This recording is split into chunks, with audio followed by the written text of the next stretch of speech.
Usually when we talk about a medical diagnosis, there's this expectation of precision, like, I don't know, engineering. Right, yeah, like it's very exact science. Exactly. Like you break your arm, the x-ray shows that jagged white line, and the doctor just points at it and says, well, there it is. It's binary, it's Yeah. broken or it's not broken. It's clean and honestly, it's comforting. We really like things to be visible. Yeah, we do.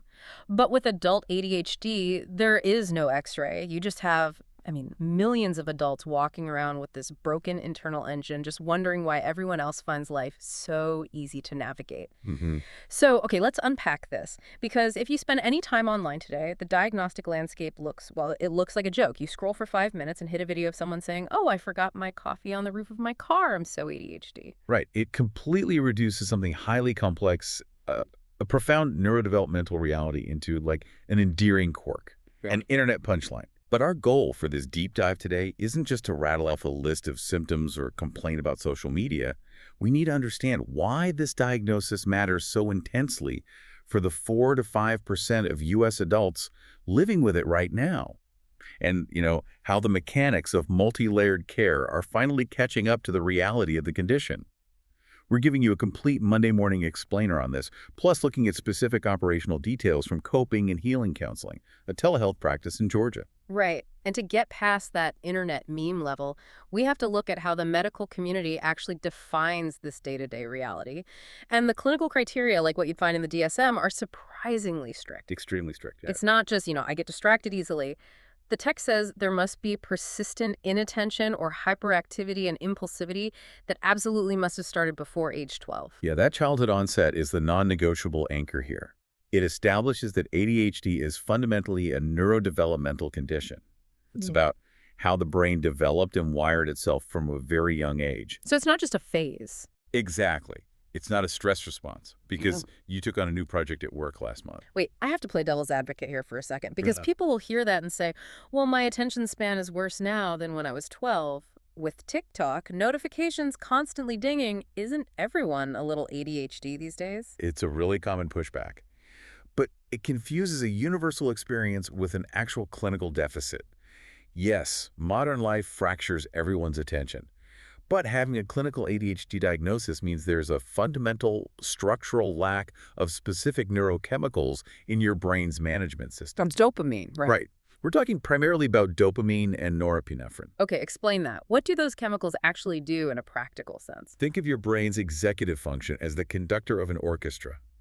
Dopamine and norepinephrine are the communication lines between the conductor and the musicians. In a neurotypical brain, the conductor taps the baton, signals the violins, and the orchestra plays a beautiful, coordinated symphony. Okay, I'm with you. But in an ADHD brain, those communication lines are just down. The conductor is frantically waving their arms, but the brass section is playing jazz, the percussion is asleep, and the woodwinds are playing whatever tune is loudest. Wow. That sounds absolutely exhausting. It is. And it explains another massive clinical hurdle from the DSM, the requirement that this has to show up in multiple settings. It can't just be that you're struggling to read boring spreadsheets at the office. It has to meaningfully impact your home life, your relationships, your ability to just function daily. Exactly. Because if the conductor's communication lines are down, they don't magically repair themselves when you clock out at 5 p.m. It affects how you listen to your partner. It affects how you manage your household chores. Yeah. So it's 24/7. Right. An 8-year-old bouncing off the walls is visible to everyone. But the adult experience usually morphs inward. It looks like chronic disorganization, emotional reactivity, racing thoughts, and this deep, inescapable inner restlessness. It also highlights something the clinical data calls time blindness, right? Like missing deadlines or constantly running late. Time blindness is fascinating. It's not just losing track of time while reading a good book. It is a fundamental inability to accurately sense the physical passage of time. Wait, really? Yeah, or to intuitively judge how long a task will take. To the ADHD brain, there are often only 2 times now and not now. If a deadline is not now, it effectively doesn't exist until it suddenly becomes now, triggering a massive adrenaline rush to get it done. Wow. Okay, trying to visualize the internal mechanics of this. Is living with adult ADHD essentially like having a smartphone where the battery is rapidly draining because you have like 50 heavy, demanding apps running in the background. Oh, that's a great way to put it. Like, on the outside, you look completely sleek and fine. You're sitting in a meeting, nodding along. But internally, your processor is absolutely maxed out, dealing with sensory inputs, racing thoughts, and internal hyperactivity. What's fascinating here is how perfectly that smartphone analogy explains the exhaustion. Because your processor is constantly drained by those 50 background apps, you carry that dead battery home. Right. Think about your own commute home. Are you pulling into your driveway feeling a normal level of tired? Or do you feel like your brain has absolutely zero battery left to even speak to your family? Because that multiple settings requirement is the key here. It impacts everything.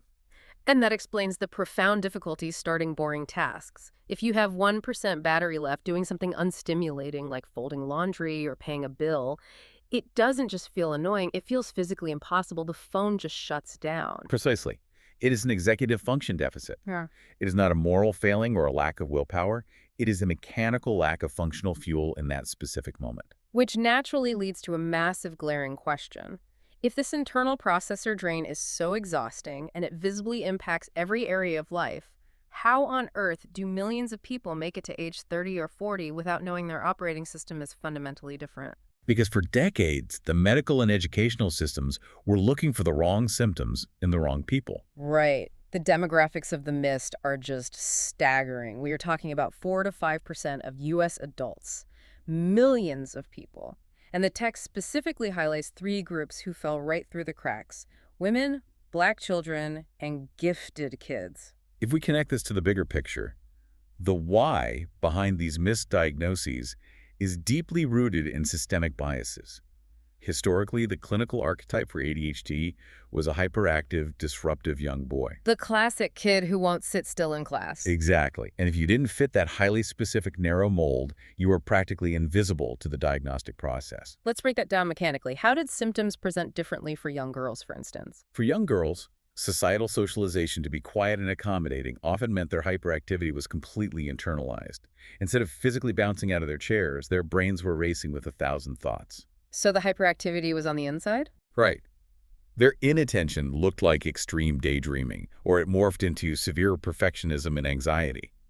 Because they weren't disrupting the classroom, teachers didn't flag them for clinical support. They were just labeled as chatty or head in the clouds. Man, that's sad. And what about for Black children? This is where structural and racial biases in educational and medical settings created a tragic failure. For Black children, symptoms of executive dysfunction were frequently horribly misinterpreted through a punitive lens. Wow. Impulsivity or restlessness wasn't recognized as a neurological dopamine deficit requiring medical support. It was mislabeled as behavioral defiance, aggression, or a lack of discipline. So the system treated it as a behavioral issue rather than a medical condition. They were disciplined instead of treated. That is incredibly frustrating. It really is. And then there's the third group, the gifted kids. The clinical consensus often says these kids compensated for their symptoms because of high intelligence. I really want to push back on that word, compensated. How so? Well, it sounds so tidy, like they just figured out a clever little workaround. But if we go back to our smartphone analogy, forcing a manual override on your brain's default settings every single day just to appear normal or to maintain that gifted status, I mean, that has to be absolutely grueling. Oh, absolutely. You are using sheer anxiety and raw intelligence to brute force your way through executive dysfunction. You are running the processor at 200% capacity just to remember your homework and keep your room clean. It is incredibly taxing. It requires a massive amount of cognitive energy that neurotypical people simply do not have to spend. That doesn't sound like a sustainable life strategy. That sounds like a one-way ticket to catastrophic burnout when you hit adulthood. And clinically, that is exactly the pattern we see. Their high intelligence successfully masks the executive dysfunction for years. They ace the tests because the adrenaline of the last-minute panic provides a temporary substitute for dopamine. Right, the not now suddenly becomes now. Exactly. But eventually, the complex, unstructured demands of adult life hit them. Juggling a career, paying a mortgage, managing a household, maintaining relationships, it finally exceeds their ability to brute force the system. The manual override just fails? Scaffolding completely collapses. And for you listening right now, think about the people you know, or maybe yourself. Have you ever felt like you were working twice as hard just to maintain the exact same baseline as everyone else? Like everyone else was handed an instruction manual for adulthood that you somehow missed out on. Precisely. That really brings the clinical data right back to human empathy. We're talking about adults finally realizing that their chronic exhaustion, their overwhelming anxiety, or what they internalized for decades as laziness, was actually an undiagnosed, unmanaged neurodevelopmental condition this entire time. Validating that hidden struggle is huge. It is huge, but you can't just slap a label on a collapsed scaffolding and call it a day. If your operating system is crashing, we need to look at what a proper, comprehensive solution actually looks like out in the real world. Right, what's the next step? Well, here's where it gets really interesting. The evidence-based gold standard treatment outlined in our sources isn't a quick fix. First, a diagnosis requires a comprehensive evaluation by a licensed clinician, not a self-diagnosis on social media. Very important distinction. And the treatment itself is multi-pronged. It has to be multi-pronged because, as we established, the condition impacts multiple complex facets of a person's life. Right. The data shows the most effective approach combines CBT, cognitive behavioral therapy, specifically tailored for ADHD, along with organizational coaching and medication. Yeah, and that medication can be either a stimulant or non-stimulant, prescribed by a psychiatrist or primary care doctor. And that specific combination is the key, isn't it? It is. Let's pull your smartphone analogy all the way through here. The medication acts like plugging the phone into a reliable charger. It provides the necessary neurochemical power, the dopamine and norepinephrine to the brain's conductor. You finally have fuel. Oh, I love that. But having a full battery doesn't magically organize your chaotic home screen, right? It just Yeah. means the phone won't die while you're staring at the mess. Exactly. A pill doesn't teach you how to build a calendar. That is where the specialized CBT and organizational coaching come in. Traditional CBT focuses a lot on changing your thoughts to change your feelings. But ADHD-focused CBT is highly practical. How so? It helps you build behavioral scaffolding. The therapy helps you finally close out those 50 unnecessary background apps, managing the emotional reactivity and anxiety you've built up over years of failing. And what about the organizational coaching? That's the tech support, updating your operating system. It gives you tangible, real-world tools to externalize your executive function. It teaches you how to manage the time blindness by setting external timers, and how to break down massive, paralyzing projects into tiny, doable steps. So it stops you from constantly draining your battery in the first place. That makes complete logical sense. But this raises a practical issue.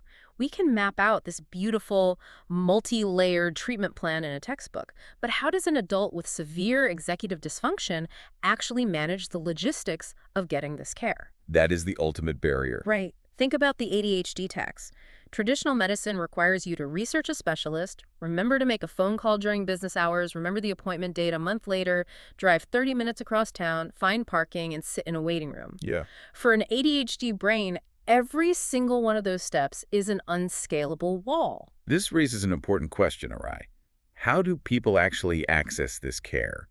And that is exactly why the operational model of coping and healing counseling, or CHC, is such a brilliant intervention point. Our sources highlighted them as a prime example of breaking down these barriers. They are a telehealth practice in Georgia, and their model actively neutralizes those exact executive function barriers you just mentioned. Yeah, by being a 100% telehealth model, they essentially cure the logistical nightmare. You don't have to navigate traffic or find parking. You just open your laptop in your living room.